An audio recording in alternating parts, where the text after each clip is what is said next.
As Freemasons, we have this saying, to be one, ask one. We tout it as a way to encourage people to ask us about joining, instead of waiting for an invitation. And that's because Freemasonry doesn't issue invitations. You've got to ask us. And while I get the intent, it is a really stupid phrase, and it does Freemasonry a disservice. First, some history. To be one, ask one is lead speak, a style from the 80s hacker and gamer scene, where they replaced letters with numbers and symbols.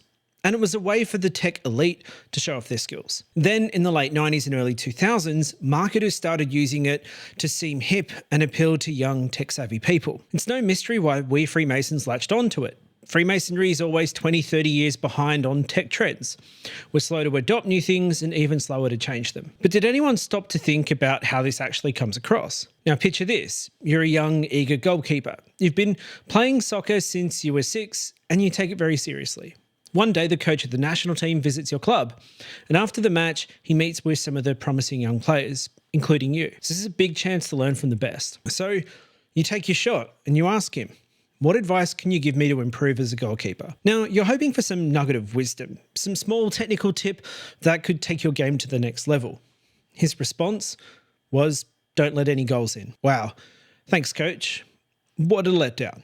And this was a guy you looked up to, who seemed to have all the answers and just brushed you off with a glib non-answer. It's dismissive and not helpful. And that's exactly what happened to me. That was me in that story. I was that goalkeeper. And that's what we're doing when someone asks us, how do you become a Mason?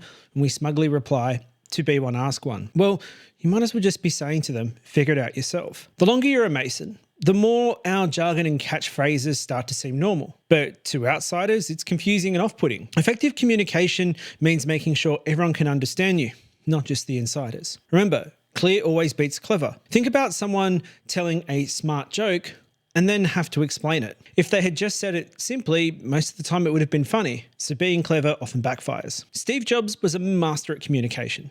And when he introduced the iPhone, he didn't sprout any jargon. He simply said it was 3 revolutionary devices in one: a touchscreen iPod, a mobile phone, and an internet communicator. It was so clear that people instantly got it. But compare that to Microsoft when they marketed the Zune with the slogan, make it you. It's so vague that it's meaningless.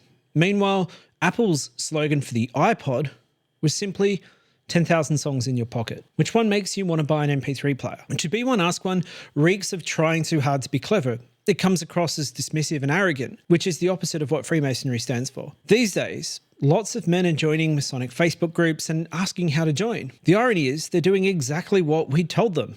They're asking one, or in this case, they're asking many. But if we respond to be one, ask one, we're missing the point. They just asked us. It's our job to then give them a real answer. We need to engage them, find their motivations, and clear up any misconceptions they have, even if their reasons for wanting to join seem misguided. And that's often because they've been misinformed, and it's actually up to us to set the record straight. When someone asks how to become a Mason, what they're really saying is, what are the steps that I need to take in order to join? So let's just tell them. And if they're asking in an online international Facebook group, point them to the Grand Lodge locator on the Grand Lodge of England website. If it's in your jurisdiction, direct them to the membership info on your Grand Lodge's webpage.